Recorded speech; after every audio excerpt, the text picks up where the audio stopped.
আসসালামু আলাইকুম, স্বাগতম জানাচ্ছি আজকের এই অনলাইন ক্লাসে।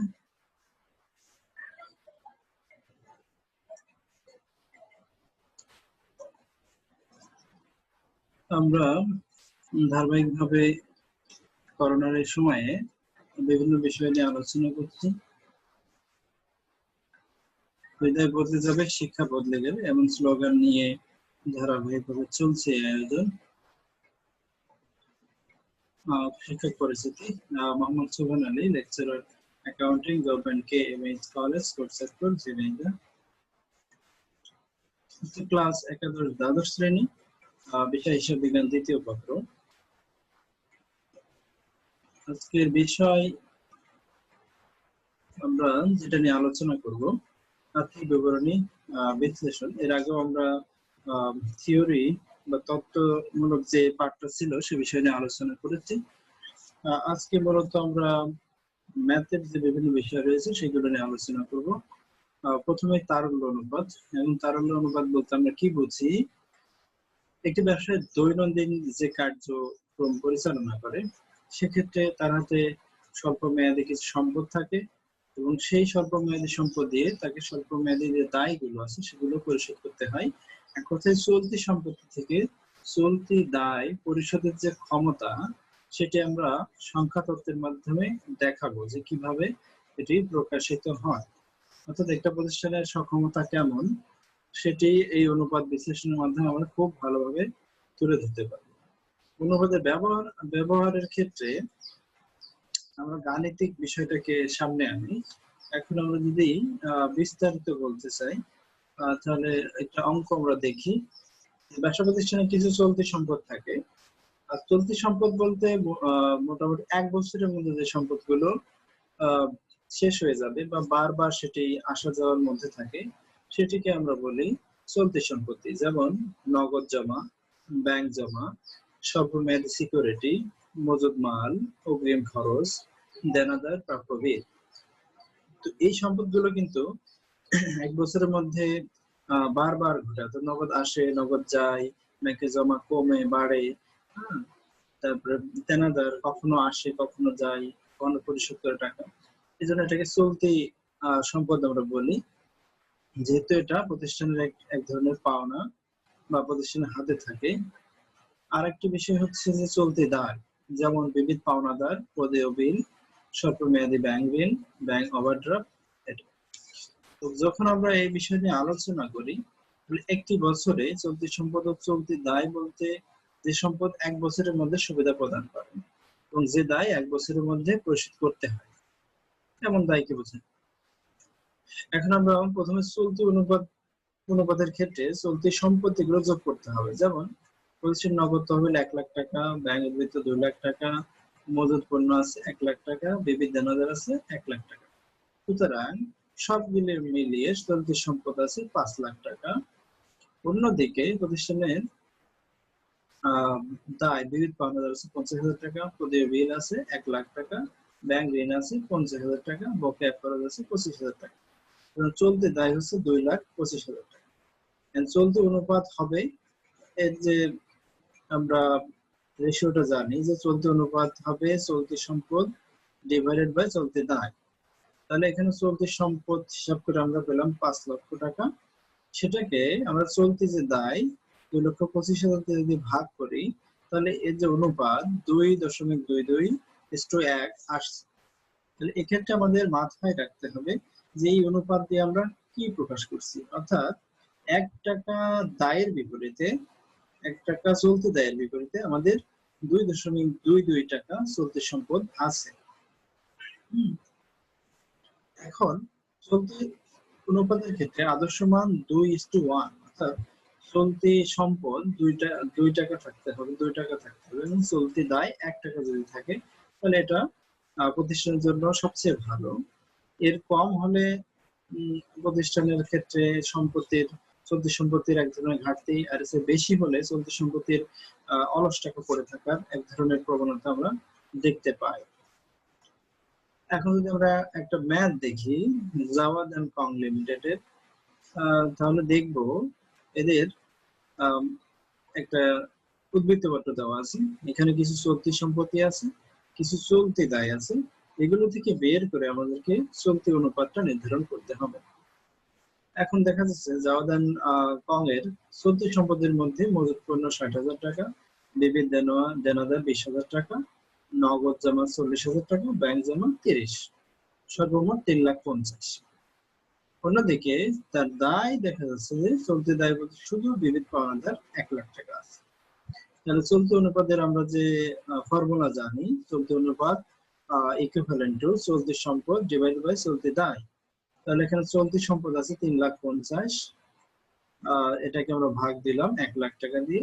তাহলে এখানে ৩.৫:১, অর্থাৎ আদর্শ মান যে 2:1, সেক্ষেত্রে তার সম্পত্তির পরিমাণ কিছুটা বেশি আছে, দায়ের পরিমাণ ঠিক আছে ১, এটা সবসময় দেখা যাচ্ছে। তার ক্ষেত্রে কিন্তু সম্পদের অতিরিক্ত সম্পদ জমা হয়ে আছে, সেটা এটার মাধ্যমে প্রমাণিত হয়। ঠিক একইভাবে এই চলতি অনুপাতের পাশাপাশি দ্রুত অনুপাতের যে ফর্মুলা, তড়িৎ সম্পদ ডিভাইডেড বাই চলতি দায়। এবং তড়িৎ সম্পদ বলতে চলতি সম্পদ থেকে মজুত পণ্য এবং অগ্রিম খরচ বাদ যাবে, আর চলতি দায় দিয়ে আমরা ভাগ করব। তাহলে আমরা দেখি যে যাওয়াদের মজুত পণ্য এবং ব্যাংক অগ্রিম খরচ বিয়োগ দিতে হবে। তার অগ্রিম খরচ নেই, কিন্তু মজুত পণ্যটা আছে। চলতি সম্পদ থেকে যদি আমরা মজুত পণ্যটা বাদ দিই, তাহলে মজুত পণ্য ১,৬০,০০০ টাকা ছিল, তাহলে তড়িৎ সম্পত্তি ১,৯০,০০০ আর চলতি দায় ১,০০,০০০। সেক্ষেত্রে রেশিও হচ্ছে 1:9:1। দ্রুত অনুপাতের ক্ষেত্রে মনে রাখতে হবে এর আদর্শ মান হচ্ছে ১.১। সুতরাং ১ টাকা তড়িৎ সম্পত্তির বিপরীতে ১ টাকা চলতি দায় থাকলে সেটাকে আমরা আদর্শ মান বলবো। এক্ষেত্রে যাওয়াদের ক্ষেত্রে ১.৯, অর্থাৎ একটু বেশি আছে আদর্শ মান থেকে। তার দায় মেটানোর ক্ষমতা আছে, এদিকে থেকে প্রমাণিত হয়, তবে তার হাতে অরস সম্পত্তি পড়ে আছে, সেটাও প্রমাণিত। তৃতীয় হচ্ছে কার্যকরী মূলধন অনুপাত। এক্ষেত্রে ফর্মুলাটা আরো সহজ। চলতি সম্পত্তি থেকে চলতি দায় বাদ দিয়ে আমাদের যে কার্যকরী মূলধন এখনো হাতে থাকবে, কার্যকরী মূলধন যেটা ব্যবহার প্রতিষ্ঠানে এখনো সেটা ইফেক্টিভ রয়েছে, শেষ হয়ে যায়নি, সেটি আমাদের দেখাতে হবে। এর বাইরে চলতি দায় দিয়ে ভাগ দিতে হবে। তাহলে আমাদের চলতি দায় জানা ১,০০,০০০ টাকা, চলতি সম্পত্তি ৩,৫০,০০০ টাকা, এটা বাদ দিলে ২.৫ লক্ষ টাকা। এবার চলতি দায় দিয়ে ভাগ দিলে ২.৫:১। কার্যকরী মূলধন যেটা এখনো আমাদের হাতে এখনো রয়েছে, যেটা ব্যবসায় ইফেক্টিভ ব্যবহার হচ্ছে, তো সেক্ষেত্রে ১:১। ১ টাকা দায়ের বিপরীতে ১ টাকা কার্যকরী মূলধন থাকলে সেটাকে আদর্শ মান বলে।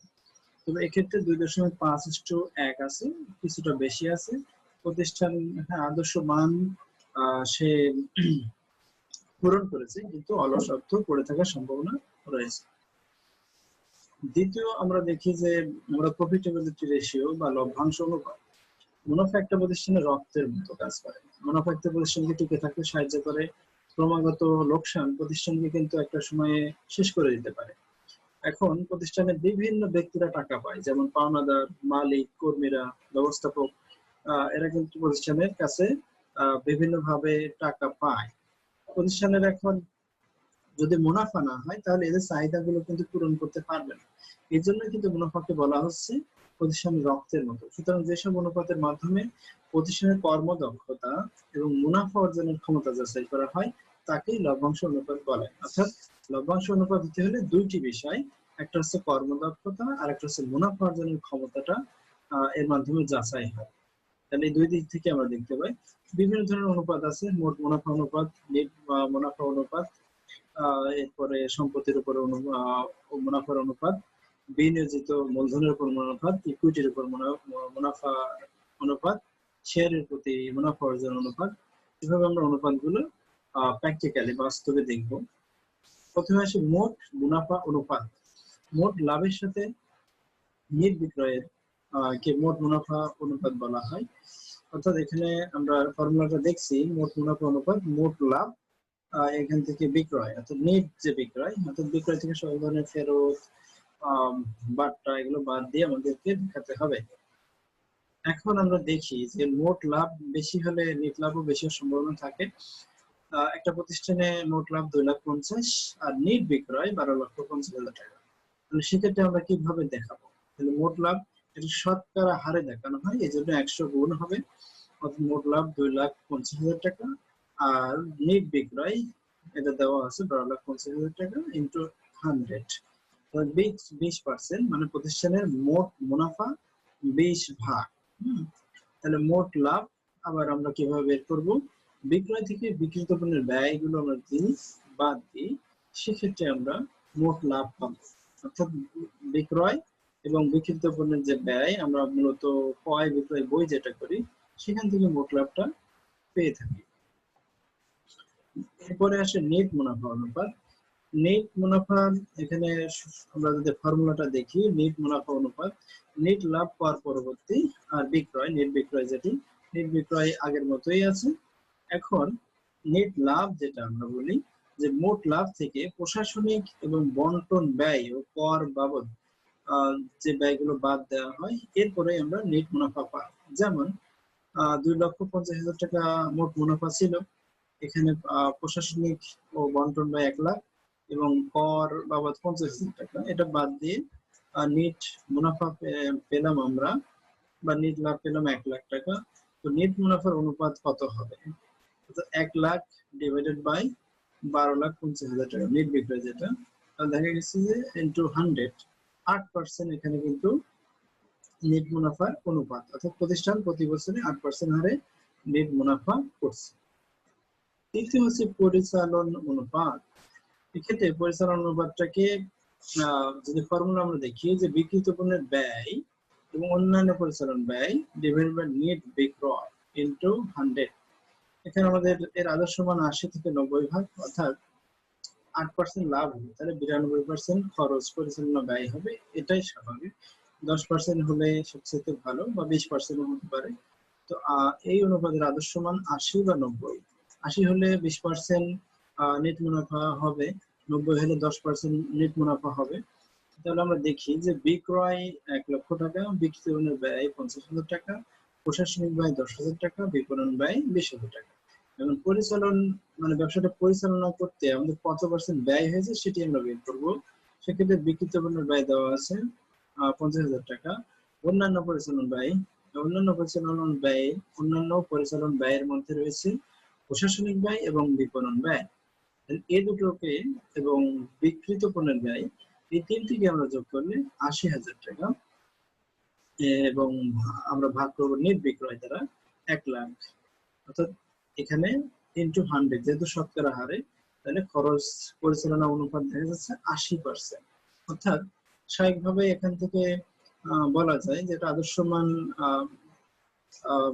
যেটা আমরা বলেছি সেটাকে মেনে চলে, পাশাপাশি 20% হারে কিন্তু নেট লাভ হবে। সম্পত্তির উপরে মুনাফা অর্জনের অনুপাত। সম্পত্তির উপরে মুনাফার অনুপাত আমরা যে ফর্মুলা দেখি, কর বাদ নেট মুনাফা আর মোট সম্পত্তি। এখানে প্রতিষ্ঠানের ধরে নিই সম্পত্তি আছে 12 লাখ টাকা আর নেট মুনাফা 2 লাখ টাকা। তাহলে এটাকে আমরা ভাগ দিলে 16.67, এই অনুপাত দ্বারা মোট সম্পদ নিয়োগ করে কত ভাগ মুনাফা অর্জন করা হয় তার একটা রেশিও আমরা দেখতে পাই। অর্থাৎ এখানে 100 টাকা যদি আমরা সম্পত্তি বিনিয়োগ করি, তাহলে 16.67 ভাগ মুনাফা কিন্তু হয়। এখন বিনিয়োজিত মূলধন অনুপাতের অনুপাত যেটা, বিনিয়োজিত মূলধন অনুপাতের ফর্মুলা নেট মুনাফা ডিভাইড বাই বিনিয়োজিত মূলধন ইনটু 100। মনে করি একটি ইকুইটি 20,000 টাকা আর দীর্ঘমেয়াদী ঋণ 10,000 টাকা, কোম্পানি তার সঙ্গে 6,000 টাকা নেট মুনাফা করছে।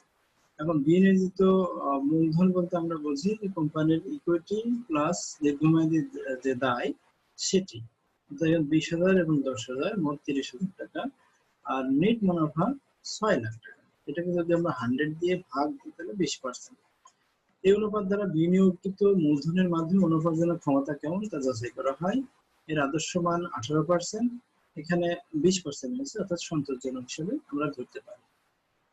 ইকুইটির উপর মুনাফা, ইকুইটি বলতে শেয়ারের যে মূল্যটা, এখানে ইকুইটি শেয়ারের যে ফর্মুলাটা দেওয়া হয়েছে, নেট মুনাফা ডিভাইড বাই শেয়ার হোল্ডারের ইকুইটি। নেট মুনাফা 2 লাখ টাকা আর ইকুইটি আছে 4 লাখ টাকা।